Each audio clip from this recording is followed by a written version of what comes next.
10 years ago, I gave myself a second chance at life. I said no to a very bad thought and said, hey, no, I'm not going to do this. It wasn't an easy decision, but it was the best decision I've ever made. And have you ever wondered what happens after you decide not to do yourself? Well, watch to the end and I'll tell you everything. I'm headed somewhere new to experience things I've never experienced before. All things I wouldn't have gotten to do if I'd, well, you know. And that's the thing, is that there's a lot of stuff I've done that I wouldn't have gotten to do. But anyways, I have to go because I've got a plane to catch. They always told me that it gets better. It gets so much better. And I didn't believe them. I really didn't. Because even after I said no, it was still hell for years. But then it did get better. It got a whole lot better. They were right. And since then, I've been grateful every day for the life I still have.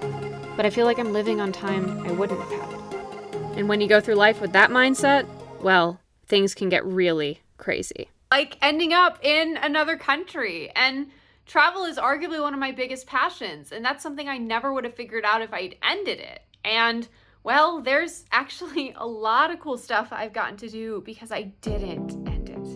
In 2014, I graduated high school and went to college. That was where I found I had a passion for the arts and the sciences, a passion big enough that it would drive me. I spent my time diving into biology and chemistry while also studying art history. And in 2018, I graduated alongside my closest friends. And it was worth it. Because living is worth it.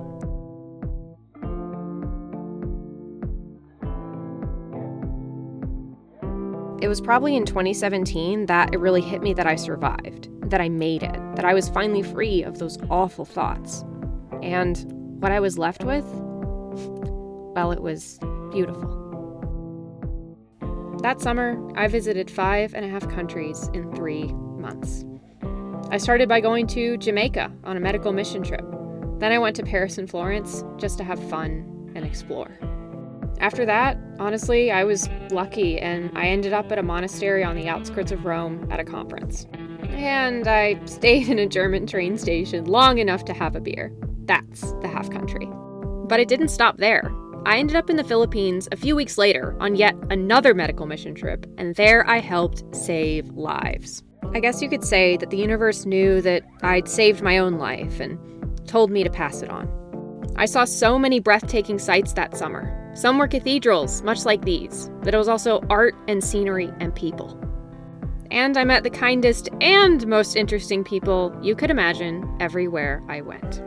I experienced what life was like outside of the States, and it gave me perspective that no matter our differences, at the end of the day, we're all human.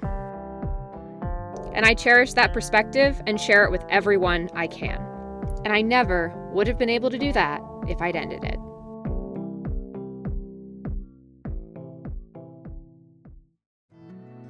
For a while, I dove into an organization called Operation Smile, a surgical charity that became an obsession, if you will.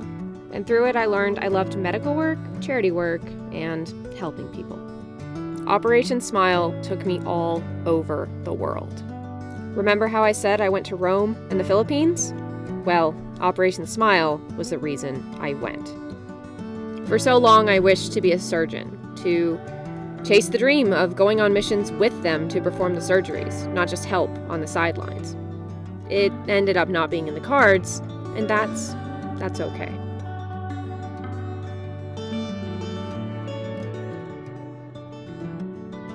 Because if there's one thing I've learned in the years since I said no, it's that there are many dreams to be had in this life. And when one door closes, another one opens. Just keep swimming. None of us know what tomorrow holds. And tomorrow might be the best day of your entire life. So, as long as you keep living, then you get a chance to find out how wonderful every tomorrow might be.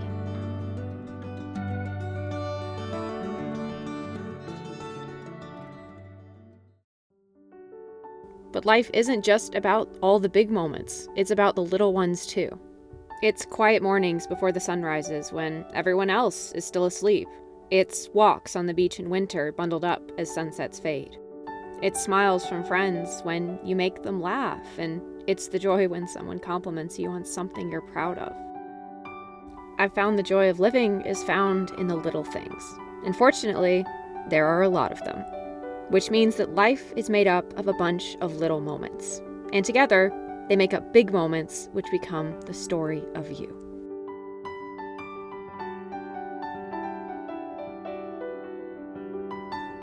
I remember when I was recovering from my first psychotic break and I had a hard time making my life worth living. But I learned that if I did nice things for myself, just 1 or 2 a day, then at the end of the week I'd look back and think, dang, I did fun stuff. So I kept doing it, over and over, day in and day out.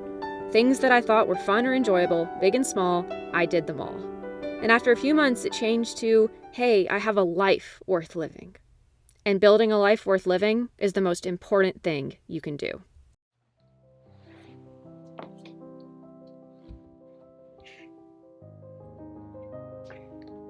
So, as I sit here, coming back from seeing so many beautiful things, I'm reminded why I stay alive. Because really, you don't stay alive for other people, you stay alive for yourself. I wish I could go back to 17-year-old Kit and tell her it gets better. I'd tell her that she's strong enough, that she doesn't know how strong she is, but she will learn. She will do amazing things, see amazing places, live a life she truly believes is worth living. Because as long as you keep living, life is endless forms, most beautiful.